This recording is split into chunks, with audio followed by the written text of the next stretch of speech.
नमस्कार मित्रांनो, कसं आहे, बरं आहे का? तर माझा खूप जुना मित्र सागर म्हणून आहे. त्याने मला आज खूप खूप दिवसांना फोन केला आहे.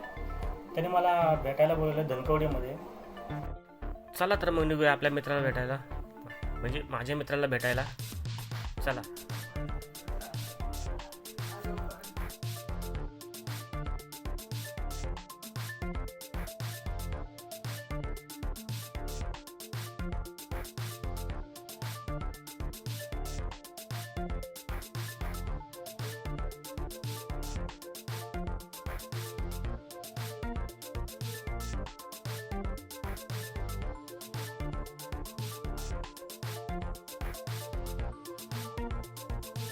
सागर मला भेटलेला आहे. सागर माझ्या गाडीवर आता मागं बसलेला आहे. आम्ही आता फिरायला निघालो आहे.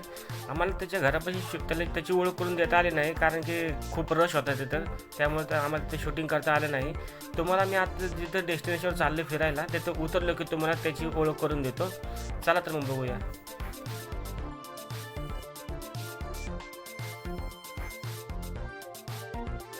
तर माझ्या मित्राला भेटलो मी.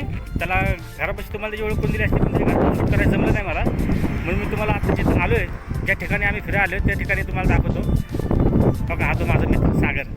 सागर हाय का मित्रांनो? हाय. तर आता आमच्या दोघांमध्ये असं ठरलं की आम्ही लहानपणी आम्हाला डोंगर ट्रेकिंगची खूप सवय होती, म्हणून आम्ही पुन्हा ट्रेकिंगला आलो. तर तुम्हाला कोणता डोंगर ट्रेकिंग करून दाखवणार हे तुम्हाला दाखवतो मी. हाच तो डोंगर आम्ही ट्रेकिंग करणार आहे. आमचा असा प्लॅन आहे की 15 ते 20 मिनिटाचा डोंगर चालत जाऊन एक्सप्लोअर करायचं आहे. तर तुम्हाला मी दाखवतो. आम्ही वरती गेल्यावर, वर पोचल्यावर तुम्हाला व्यक्त करून पण दाखवतो आम्ही. डोंगर चढून आम्हाला खूप वेळ झाला आहे, दम लागला आहे खूप. सागर तर पुढे जाऊन पोचला, पण तुम्हाला वरती गेल्यावर दाखवतो. खूप बापरे, खूप ऊन पण आहे. असल्या उन्हामध्ये ट्रेकिंगचा प्लॅन ठरवला आहे सागरने. तुम्हाला वरती गेल्यावर हे वाटतं, सागर येऊन बसला वरती, माझ्या आधी पुढे येऊन बसलाय.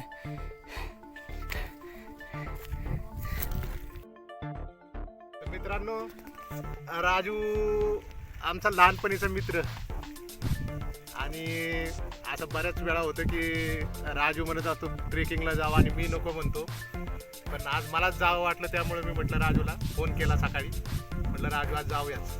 आता ऊन असू दे नाही ते काय असू दे, काहीतरी केलंच पाहिजे.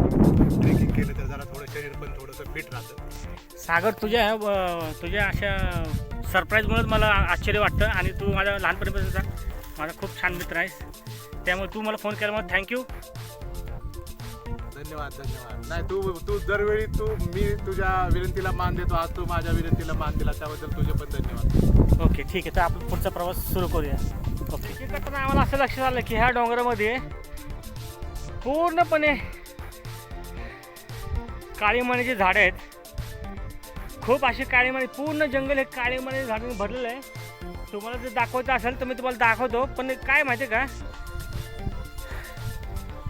डोंगर चढून हा खूप दम लागला आहे. काळीमानी झाडे अजून कच्ची काळीमानी आहे. तुम्हाला जवळ जाऊन दाखवतो. खूप पूर्ण हे जे जंगल आहे ना, पूर्ण काळीमानी जंगल आहे. हे बघा, तुम्हाला दाखवतो मी. हे बघा, हे डोंगरामध्ये आहे ना पूर्ण काळीमानी, पूर्ण भरपूर अशी काळीमानी झाडं आहेत. पण ह्याला अजून काळीमानी कच्ची आहे. अजून पूर्ण उन्हाळा चालू आहे. हे बघा, तुम्हाला दाखवतो मी. ह्या काळीमानी झाडाला काळीमानी खूप कच्ची आहे. हे बघा, तुम्हाला दाखवतो मी. हे बघा, ही जी हिरवी झाडं आहेत ना, ही आहेत काळी मैनाची. दिसते का, हे काळी मैना. ही थोडी पेकलेली आहे, दिसते का? हे बघा, पूर्ण अशी काळी मैना झाड आहेत पूर्ण डोंगरामध्ये.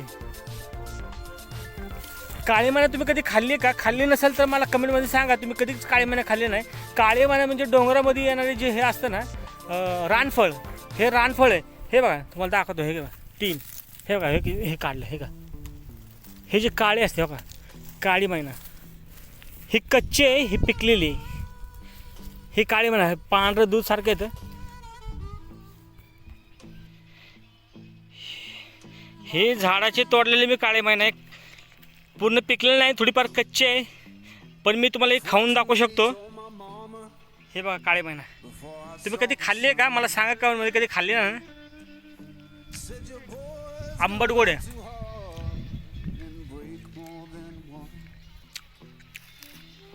खूप छान आहे. मी ज्या डोंगरामध्ये आलो ते डोंगर आहे पुण्यामधील शिवापूर ते कात्रज ते शिवापूर पासून जे डोंगर लागतो. सांगा त्या डोंगराचं नाव काय रे? गोगलवाडी. गोगलवाडी गावातून जे चतुर्भुज शिवमंदिर आहे त्या शिवमंदिर शिवापूरपासून ते शिवमंदिर आहे चतुर्भुज ह्या रस्त्याच्या मध्ये जे डोंगर लागतो त्या डोंगराच्या मध्ये एवढी मोठी काळी मैना आहे. प्रचंड असा मोठा घाट आहे. तुम्हाला जर काळी मैना खायची असेल नॅचरली झाडाची तोडून हे अशी तर तुम्ही या. वरती डोंगर चढून आलो आम्ही. हा डोंगरावरचा व्ह्यू आहे बघा. पूर्ण डोंगर हे बघा. आता आम्ही बरोबर टेबल पॉईंटला आलेलो आहे. पूर्ण टेबल पॉईंट आहे. काळी मैना झाडं जिथं जाईल तिथं काळी मैनाची झाडंच आहेत. हा जो डोंगर तुम्हाला दिसतो फोनमध्ये एवढा छोटा पण एवढा मोठा डोंगर आहे. जवळजवळ नाही म्हणजे तरी 50-60 मजली बिल्डिंग बनेल एवढा मोठा डोंगर आहे तो. सागरला पिकलेली काळी मैना पाहिजे त्याला त्याच्या पोरासाठी काळी मैना न्यायची म्हणून ते शोधतोय पण मला नाही वाटत त्याला असे मिळून. पूर्ण कच्ची काळी मैना आहे. सागर सापडली का रे काळी मैना? नाही ना सगळी कच्ची आहे. मी तर तेच म्हणते आज अजून टाईम आहे. अजून 1 महिना टाईम लागेल पूर्ण पिकलेली काळी मैना व्हायला. त्यामुळे तू आपण पुढच्या महिन्यात परत येऊ या ठिकाणी काळी मैना घेण्यासाठी. नक्कीच येऊया. ठीक आहे. सागरला अजून काळी मैन्याची अपेक्षा आहे. मला वाटतं काळी मैना मिळेल. सागर भेटले का रे परत? भेटले फक्त. हा का? मला नाही वाटत मिळेल. पुढच्या महिन्यात येऊ आपण परत या ठिकाणी. पुढच्या महिन्यात यावंच लागेल. हो. चला आता आपण निघू घरी. तर मित्रांनो आता आम्ही परत घरच्या रस्त्याला लागतो. भेटूया आपण घरी गेल्यावर.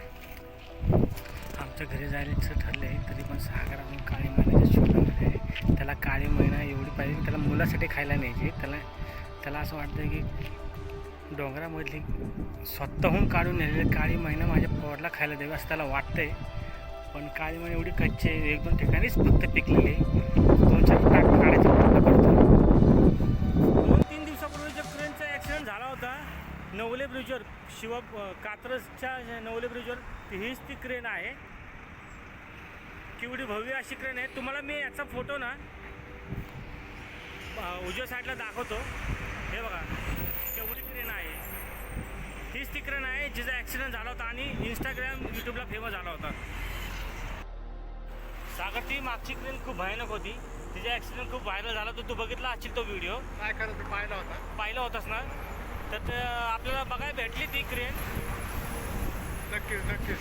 आणि नेमकं काय झालं ते पण कळलं यात. हो खूप भयानक अशी क्रेन आम्हाला बघायला भेटली.